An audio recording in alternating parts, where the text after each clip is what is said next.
इस पूरी दुनिया में पक्षी की 10,000 से ज़्यादा प्रजाति पाई जाती है।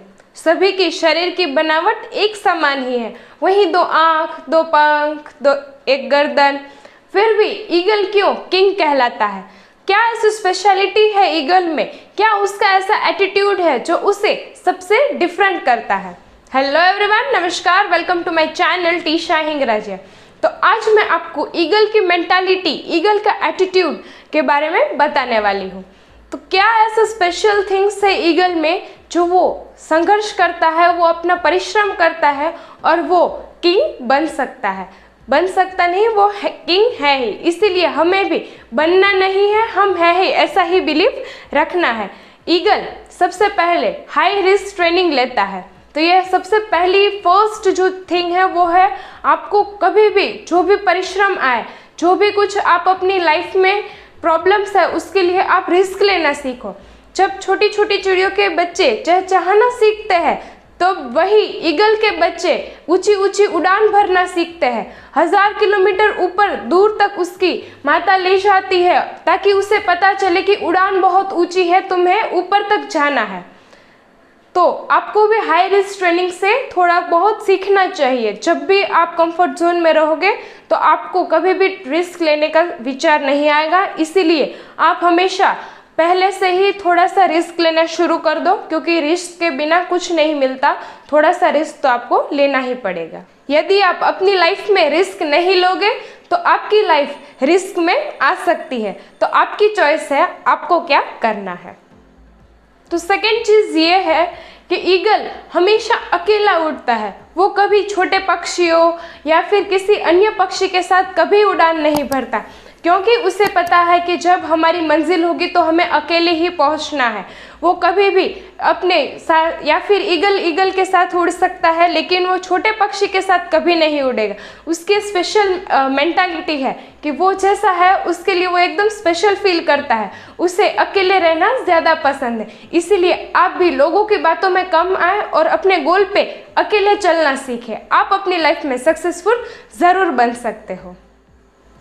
थर्ड थिंग ये है कि बाज का जो विजन होता है वो एकदम क्लियर होता है। उसे पता है मेरा शिकार 5 किलोमीटर दूर है, तो उसकी निगाह वहीं होगी। वो कहीं भी और नहीं भटकेगा, चाहे कुछ भी हो जाए, चाहे कितनी भी प्रॉब्लम्स उसकी उस एरिया में क्यों ना आ जाए, लेकिन उसका फोकस उस शिकार पे ही होगा। इसीलिए हमेशा अपनी लाइफ में आपको जो करना है उसके लिए आपका भी विजन एकदम क्लियर रखो। यदि आप भटके हुए हो तो आपको एनर्जी नहीं आएगी उस काम को करने के लिए। इसीलिए अपने लाइफ में एक अच्छा सा विजन रखो, एक अच्छा सा गोल फिक्स करो और उस गोल को कैसे आपको पाना है उसके लिए एक सही राह चुनो। इससे आप अपनी लाइफ में सक्सेसफुल ज़रूर बन सकते हो। फोर्थ थिंग ये है जो कि मुझे सबसे अच्छी लगती है बाज के बारे में, वो कभी अपने घोंसले में जो मुलायम घास होती है, यानी जो सॉफ्ट घास होती है, वो कभी नहीं रखता। क्योंकि अगर आप अपनी लाइफ को पहले से ही कंफर्ट जोन में डाल दोगे तो आगे आपकी लाइफ कभी कंफर्ट जोन में नहीं जा सकती। इसीलिए वो पहले से ही अपने आप को ऐसे ट्रेन करता है कि उसके लाइफ में कोई भी प्रॉब्लम्स आ जाए वो लड़ने के लिए तैयार हो सकता है। लाइफ में सबसे ज़रूरी चीज़ क्या है कि आपको कंफर्ट जोन से बाहर निकलना है। जब आपने कंफर्ट जोन से बाहर निकलना शुरू कर दिया, सोच लो आपको फर्स्ट स्टेप ऑफ सक्सेस तो वही मिल जाती है। फिफ्थ थिंग ये है कि बाज कभी भी मरे हुए जानवर को नहीं खाता। उसकी ये एक थिंकिंग है, अपने एक लेवल की थिंकिंग रखता है वो, कि वो शिकार करेगा और वो तभी खाएगा। वो कभी भी मरे हुए जानवर को नहीं खाता। ये भी एक स्पेशल मेंटालिटी रखता है और हमें भी ऐसा ही रखना चाहिए। कभी भी हमें पहले से ही कुछ भी चीज़ें प्लान नहीं करनी चाहिए। जब भी हम प्रेजेंट में जी रहे हैं तो हमें प्रेजेंट के ही लाइव एक्शंस लेने चाहिए और लाइव में ही जीना चाहिए। पास्ट जो है वो गया, फ्यूचर जो है वो हमें पता नहीं है, लेकिन हम बिल्ड कर सकते हैं और अपने प्रेजेंट को हम बेहतर बना सकते हैं। ये हम अपने हाथ में रख सकते हैं। इसीलिए हमेशा अपने प्रेजेंट में ही जिए। तो जो सिक्स्थ थिंग ये है कि बाज कभी भी आंधी तूफान से नहीं डरता, वो बल्कि खुश हो जाता है। इसीलिए every problems comes with an equal and greater opportunity.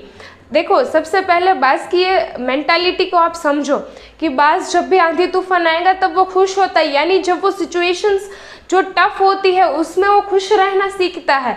वो कभी भी उदास नहीं होगा, कभी भी वो डरेगा नहीं। हमें भी अपनी लाइफ में चाहे कितनी भी प्रॉब्लम्स है, हमें खुश रह के ही उसका सामना करना पड़ेगा। अगर हम डर गए तो फिर हम उस प्रॉब्लम्स में और उलझ से जाएंगे और कभी भी हम बाहर नहीं आ सकते उस प्रॉब्लम से। इसीलिए जब भी आपके लाइफ में प्रॉब्लम्स आए तो ईगल जैसा मेंटालिटी रखें कि आपको हाँ खुश रहना है, थोड़ा एक्साइटेड मूड हो जाना है कि हाँ मेरी लाइफ में प्रॉब्लम्स आई है, एक न्यू अपॉर्चुनिटी आई है मेरी लाइफ में कुछ कर दिखाने के लिए। अगर प्रॉब्लम्स नहीं आएगी आपकी लाइफ में तो आप कुछ नहीं कर सकते, ये बात भी सच है। तो ये सबसे लास्ट थिंग है ईगल का संघर्ष। देखो इतना सब एटीट्यूड रखना, सब कुछ रखना बहुत मुश्किल है, लेकिन उसका एक संघर्ष भी है। बेसिकली ईगल की जो लाइफस्टाइल है वो 70 ईयर्स की होती है, लेकिन 40 की उम्र में ही उसका नाखून, उसकी चोंच और उसके पंख साथ देना छोड़ देते हैं। उसके पंख भारी हो जाते हैं, उसकी चोंच टेढ़ी हो जाती है जिसकी वजह से वो अच्छे से शिकार नहीं कर पाता, और उसके नाखून भी टेढ़े हो जाते हैं जिसकी वजह से वो शिकार को पकड़ नहीं सकता। इसीलिए उसको 30 साल और निकालना है। अगर वो सोचेगा कि रहने देता हूँ, मैं छोड़ देता हूँ, रहने दो, क्या कर सकता हूँ, लेकिन नहीं, ईगल ये सोचता है कि अभी मुझे और 30 साल जीने हैं। 40 की उम्र में बाज पत्थर पे अपनी चोंच, नाखून रगड़ रगड़ के उसे तोड़ देता है, खून निकलता है, लेकिन उसे पता है अगर 30 साल जीना है तो ये परिश्रम से गुजरना ही पड़ेगा, मुझे ये परिश्रम करना ही पड़ेगा।